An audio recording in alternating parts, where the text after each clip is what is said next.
Good morning students. हम लोग पिछले वीडियो में जान चुके हैं कि किस प्रकार से लेखक अपने साथियों के साथ राहत बांटने के लिए मुसहरों की बस्ती में गए थे एक बार। और वे जब वहाँ जाते हैं तो देखते हैं कि बलबाही नाच हो रहा था नटुओं के द्वारा। वहीं पे नटुआ मायके जाती रूठी हुई धानी यानी पत्नी के हाव भाव दिखला रहा था। अब आगे हम लोग जानेंगे कि आगे की कहानी क्या है। बलवाही नाच को देखकर उन्हें सन 1937 में आई बाढ़ की याद आ जाती है लेखक को। उस समय लेखक बालचर था और बालचर होने के नाते वह बॉय स्काउट का सदस्य था। नाव के अभाव में केले के पौधे से ढेला बना करके उसी से जो है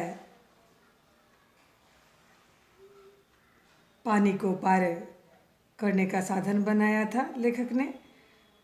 उसी समय जमींदार के लड़के हारमोनियम तबला लेकर के नाव पर जल विहार करने निकले, ऐसा लेखक के द्वारा याद किया जाता है। गांव के नौजवानों ने उनकी नाव छीन ली थी तथा कुछ मारपीट भी वे लोग किए थे।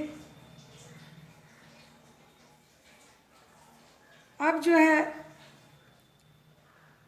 मस्खरे युवकों का बहिष्कार जो किया जाता है उसकी याद लेखक को आती है और वे सोचने लगते हैं कि ये 1967 में जब पुनपुन का पानी राजेंद्र नगर में घुस आया तो कुछ मनचले युवक युवतियाँ फिल्मी दृश्य की भांति नाव पर पिकनिक का मज़ा लूटने के लिए चल पड़ी। एक युवती कॉफ़ी पाउडर मथने लगी, दूसरी पत्रिका पढ़ने लगी और कोई नवयुवक फिल्मी अंदाज में डायलॉग बोल रहा था। रेडियो पर तेज आवाज़ से में गाना बज रहा था, हवा में उड़ता जाए मोरा लाल दुपट्टा मलमल का, इस तरह के गाने बज रहे थे। तभी गोलंबर के पास स्थिर चारों ब्लॉकों की छतों पर खड़े लड़कों ने उन पर इतनी सीटियाँ और किलकारियों तथा फब्तियों की बौछार की कि उनके लाल होठ काले पड़ गए, यानी शर्म से वे बिल्कुल भीग गए। उनकी सारी प्रदर्शन वृत्ति धूल में मिल गई। यानी लेखक याद करते हुए कहता है कि जो वहाँ पे एक नाटक के द्वारा कुछ अभिनेता अभिनेत्री बनकर जो मंच को सुशोभित कर रहे थे, उनके द्वारा किए गए अभिनव को देखकर जब लोगों ने सीटियाँ मारी तो वे शर्म से बिल्कुल पानी पानी हो गए और उनकी सारी प्रदर्शन वृत्ति जो है वह धूल में मिल गई।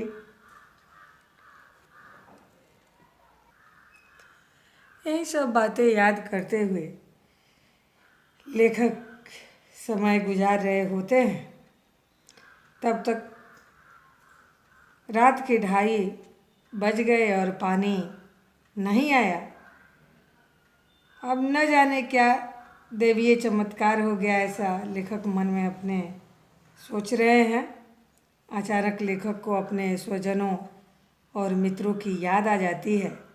उसने अपने टेलीफोन को घुमाया, लेखक ने अपने टेलीफोन को घुमाया परंतु टेलीफोन भी उस समय बंद था। मन में आया कि उस समय कुछ में उन्हें लिखना चाहिए, ऐसा लेखक सोच रहे हैं। अचानक पुरानी यादें आने लगी।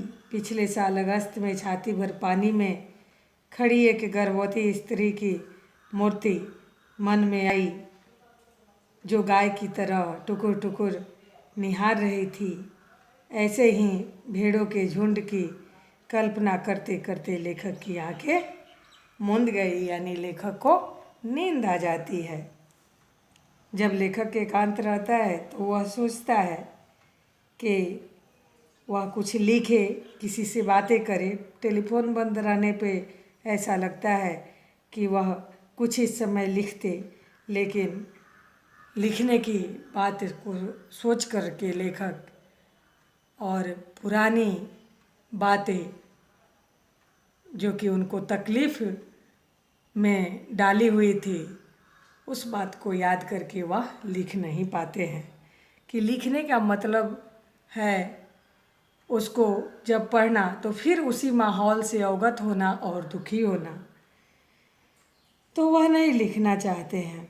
वहाँ पे एक गर्भवती स्त्री की बातें कर रहे हैं कि किस तरह से बेसहारा हो कर के निर्बल अवस्था में एक पशु की भांति गाय की तरह वह टुकुर टुकुर निहारती है। और यही सब सोचते सोचते उनके सामने जैसे भेड़ों के झुंड की वे कल्पना करने लगते हैं, और देखते ही देखते उनकी आंखें बंद हो जाती है, यानी नींद उन्हें आ जाता है। अब जो है लेखक को इसी तरह कई तरह की बातें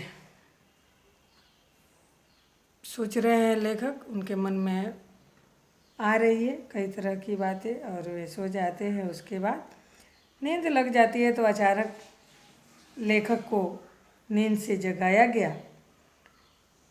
ऐसा वे कहते हैं कि सुबह के 5:30 बज गए थे। चारों ओर शोर था और उसी में आवाज़ सुनाई दे रहा है, आ रहलो है पनिया, पानी आ गेलो। लेखक ने आँख मलते हुए देखा, झाग फेन लिए पानी आ रहा था। यानी पानी में इतना तीव्रता थी कि उसमें झाग बन गए थे। ठीक वैसा जैसा कल शाम में जाकर के जो कॉफ़ी हाउस के पास देखे थे, पानी में जो करंट था और करंट के कारण जो पानी में झाग बन रहे थे, ठीक उसी तरह उस समय लेखक को दिखाई दिया। हर भंगी बस्ती के पास लगा जैसे पानी में बच्चे कूद रहे हैं, परंतु नहीं, वहाँ एक मोड़ था, अतः अवरोध को पार कर पानी उछल उछल पड़ता था। पुलिस चौकी के पास पानी का पहला रेला आया। ब्लॉक नंबर 4 के नीचे भी लेखक कहते हैं कि पानी की लहरें नाचने लगी। अब जो है लेखक तो सुबह सुबह में जगे होते हैं, ये सब देख कर के बहुत आश्चर्यचकित होते हैं। लेखक दौड़कर छत पर चले जाते हैं। चारों ओर जल का कोलाहल था, लहरों का नर्तन था। ऐसा लग रहा था जैसे लहरें चारों तरफ नृत्य कर रही है। झाग इतना उभरा हुआ है कि ऐसा लग रहा है जैसे मानो कि बच्चे उसमें कूद रहे हों। कहीं मोड़ पर ऐसे पानी के दबाव टकरा करके और अधिक उछल रहे हैं, जैसे मानो कि उसमें बच्चे कूद कर स्नान कर रहे हों। लेकिन ऐसा नहीं था, सिर्फ पानी ही पानी था चारों तरफ। कह रहे हैं लेखक के गोलंबर के गोल पार्क के चारों ओर पानी ही पानी दिख रहा था। तेजी से पानी बढ़ता नजर आ रहा था। लहरें बहुत तेज थी। सामने की दीवार की ईंटें डूबती जा रही थी। बिजली के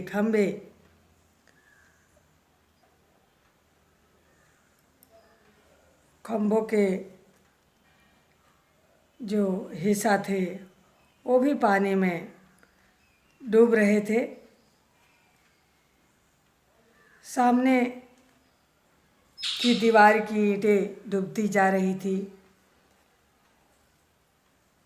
काला हिस्सा जो बिजली के खंभे का था वह भी डूब रहा था। ताड़ के पेड़ का तना सब डूब रहे थे। हरियाली डूब गई।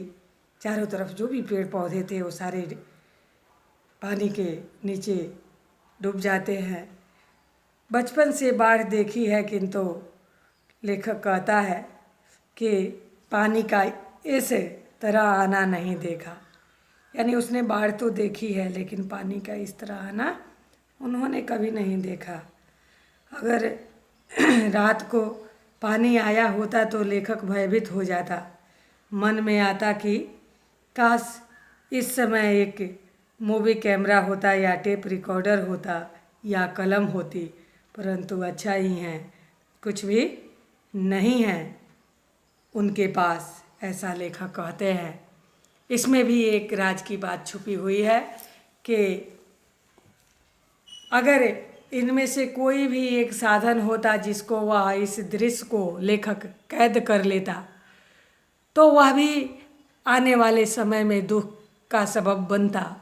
यानी जो भी कुछ आज यह भयावह दृश्य लेखक को देखने के लिए मिल रहा है वह आगे चल कर के टेप रिकॉर्डर करता या लिखता या फिल्म तैयार करता तो वो सबको देख कर के आज का दृश्य फिर से एक बार पुनः जीवित हो उठता और लेखक के मन को और जो भी देखने वाले होते उसके मन को बेचैन करता। इसलिए लेखक बाद में संतोष भरा शब्दों में कहता है कि कुछ भी नहीं है मेरे पास तो ठीक ही है। इस प्रकार से यह इस जल प्रलय में शीर्षक अध्याय समाप्त हुआ।